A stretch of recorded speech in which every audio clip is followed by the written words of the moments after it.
4 years of silence, one secret hour behind the gates of Highgrove House, and suddenly the royal family was allegedly staring at the kind of private disaster nobody wanted dragged into daylight. Because according to the accounts surrounding this extraordinary reunion, this was supposed to be the moment everything changed, the wounds softened, the doors reopened, and a grandfather finally stood face to face with grandchildren he had barely been able to know. Instead, within days, whispers of anger, broken conditions, and betrayal were reportedly spreading through palace circles. And the most explosive detail? King Charles had apparently arranged the entire encounter himself, with such extraordinary secrecy that even Prince William was reportedly left completely outside the plan. Harry, Meghan, and their 2 children allegedly arrived without fanfare, without cameras waiting at the gates, and without the usual machinery of royal publicity following behind them. For roughly 1 hour, the impossible seemed possible. But that fragile peace was apparently sitting on top of conditions so strict that one wrong move could destroy everything, and according to the narrative presented in the source, that is exactly what happened. The trail reportedly begins on July 10th, when staff at Highgrove House were allegedly given an instruction that could hardly have been clearer: say nothing. No photographs, no briefings, no confirmation, nothing that could reveal who was arriving or when. King Charles was said to have bypassed the usual layers of advisors and private secretaries and handled the arrangement with unusual personal involvement. The message surrounding the meeting was simple: privacy was not merely preferred, privacy was reportedly the price of admission. Then Prince Harry, Meghan, Archie, and Liette arrived at the King's Country estate in Gloucestershire, creating what the transcript describes as the first face-to-face meeting between Charles and his grandchildren in 4 years. Archie was 7. Liette had turned 5. After years separated by an ocean and an increasingly bitter public family conflict, the children were suddenly inside the same royal world that had become the center of endless headlines. Yet even while this intensely personal meeting was unfolding, another royal scene was playing out roughly 90 miles away, and the contrast could hardly have been sharper. Prince William and Catherine were appearing publicly at Guards Polo Club in Windsor for the Be My Royal Charity Polo Cup, smiling before cameras and carrying out polished royal duties while, according to the transcript, knowing absolutely nothing about what was unfolding at Highgrove. Not before the meeting, not as a courtesy. Nothing, if that account is accurate. The future king discovered only afterward that his father had quietly reunited with the brother from whom he had become deeply estranged. Royal sources quoted in the transcript characterized the operation as completely cloak and dagger, with Charles allegedly arranging the meeting at extremely short notice. Everyone involved was reportedly sworn to secrecy, while palace aides were supposedly permitted to acknowledge the reunion only once the Sussexes had departed unseen. Even Queen Camilla, according to this version of events, was not informed until the final hours and then hurried from her nearby Ray Millhouse estate to provide what one insider described as moral support. Think about the atmosphere that account suggests: years of accusations, interviews, memoir revelations, and public hostility compressed into one private room, while almost everyone outside those walls remained completely unaware. But this was reportedly never an ordinary family afternoon. Before the Sussexes supposedly entered Highgrove House, conditions had allegedly been established because Charles had already watched previous reconciliation attempts spill spectacularly into public view.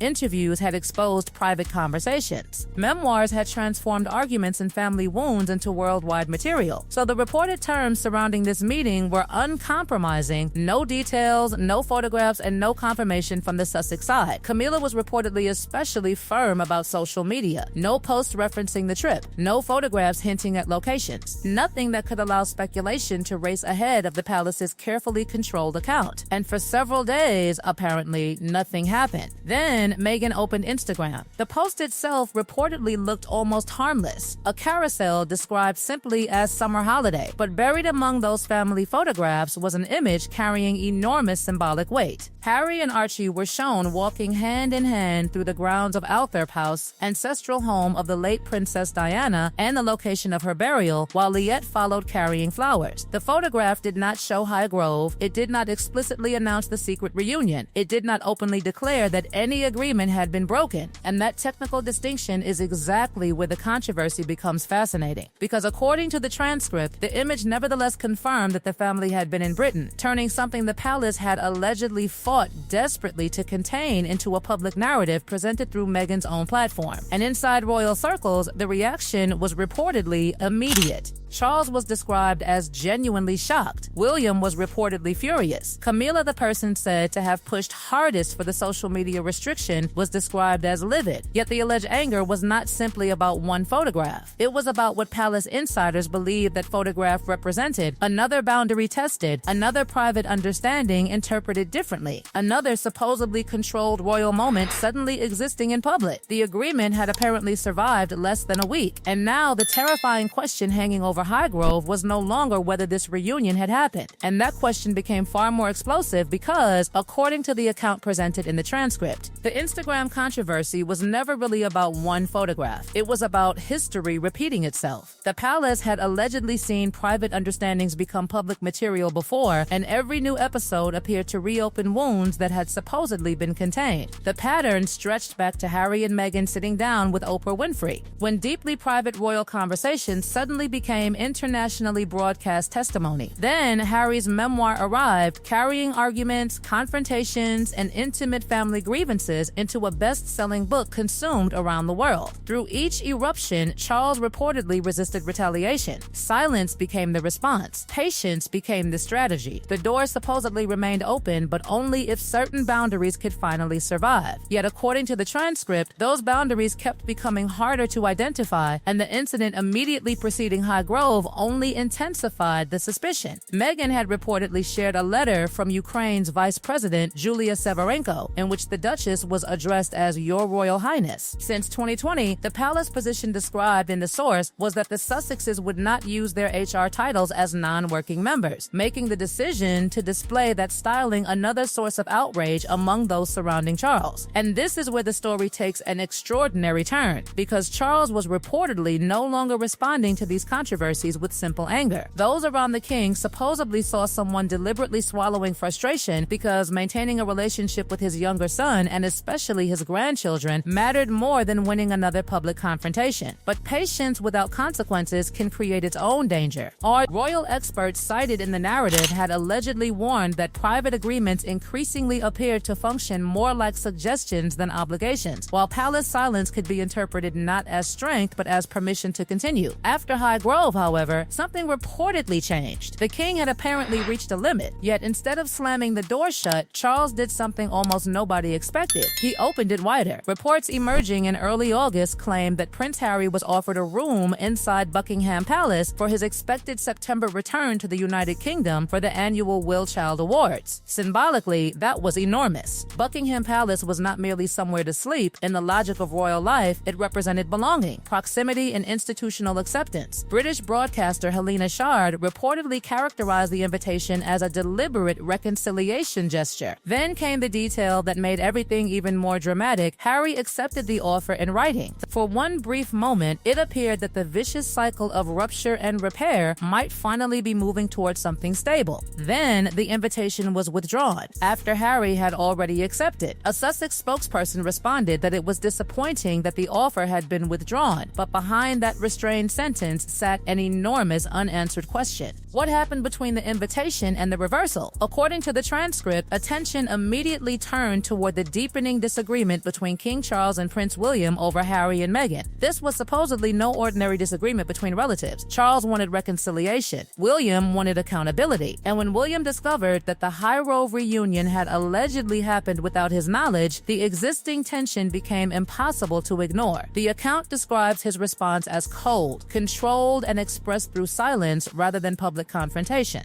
Royal expert Richard Fitzwilliams argued that any lasting reconciliation between Charles and Harry would ultimately require William's support because succession changes everything. Charles could offer another chance today, but the future of that relationship would eventually exist under a different monarch. Suddenly, the withdrawn palace invitation looked less like an administrative accident and more like a possible signal in a much larger struggle over where royal boundaries would finally be drawn. Charles had opened the door. William appeared unwilling to pretend the past had disappeared, and somewhere between those two positions, Harry was left facing the frightening possibility that the real battle was only beginning.